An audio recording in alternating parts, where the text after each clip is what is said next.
Assalamualaikum warahmatullahi wabarakatuh. Waalaikumsalam warahmatullahi wabarakatuh. Dun sana ambo kasadonyo kembali lagi etek kadai di mungko dun sana kasadonyo. Sawah mati dalam biliak, langkitang diabui anak manci. Tampaklah ula tamakan linggi disuruh bagaluang ndak namuah tagak lai. Basobok kita di dalam album Langkitang satu ko, ambo membawa personil ambo nan baru ko.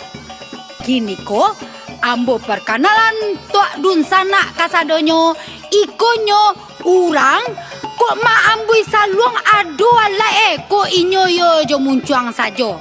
Iko inyo Ma Ipin. Suka Ma Ipin? Yes. Je kau terbikis dan hau free di bawah di bikis time. Terhun tayusin waktu nen langkitang one. Langkitang one ba ala di Ma Ipin ko. Langkitang cie. Iyo itu nambe tamu kasuk. Itu warna nambe tamu kasuk. Kini ko Ma Ipin cubalah. Etek kadai caliak lo ba apulo. Kalabiah Ma Ipin lo memainan saluang di muncuang Ma Ipin tu.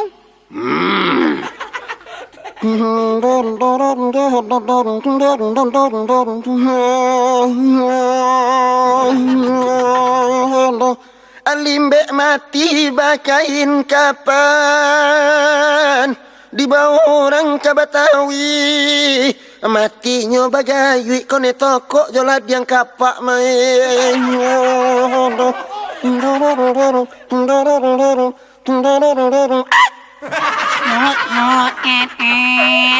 Pandai pula ambo mada itu Ma Ipin. Yo santiang Ma Ipin Basa luang jo muncuang. Bapa tah patiti anang kelamak di wae saja. Ikulah kelabiah Ma Ipin ko. Dun sana kasadoe. Ado pulo ciek lai. Iku urangnya nan gadang, parwi gadang, sagalo gadang, mungku balakang gadang. Iko inyo don gebot. Don gebot sekali. Tadi BKCN beta pandai beta tapi titi. Tu ba Ya dong lah kuah. Coba lah.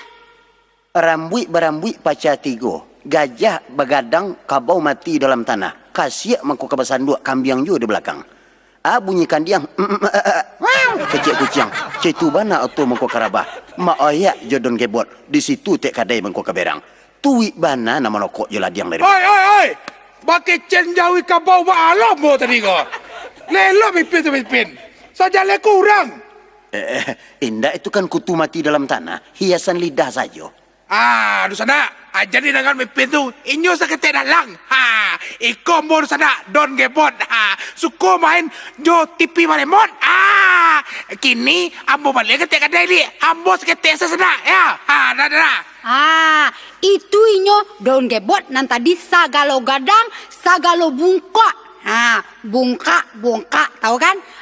Kini ada pulo cek lain pulo si gonyeknya. Ikonyo padusi tapi gaya kejantanan. Ingin tahu dun sana ikonyo si tuwi. Nak tuwi ada tuwi. Amo nama si tuwi. Idom pesek, gigi tanggiang, tapi lain kameknya. Abang kece orang saparo jantan, tapi dicalik pulo beko ya teh yo. Iya. Lain lo si gonyek tuwi ko.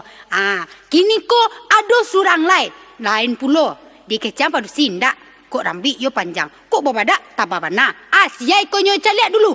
Ma oya. Mbak Ait tadi tu mengecek nama produksi tadi tu Iyo badak mau oyak tu tak babana. Nah rambut panjang pulo lah samulo sama nak gadih empat. Mode tu. Jadilah. Kalau mode tu kecek tekadai biarlah ambo perkenalkan pula nama ambo. Perkenalkan di sana nama ambo Ma Oyak. Nan suko makan dalam samak pakai Sarawak kuya. Itu sajalah teh ikan. Oke, terima kasih dun sana ambo kasadonyo. Untuk itu, marilah kita saksikan Langkitang satu untuk dun sana kasadonyo. Di zaman kini banyak yang cantik. Cobalah dun sana dengarkan lagu Emang Lagi Cantik. Cantik, Wah.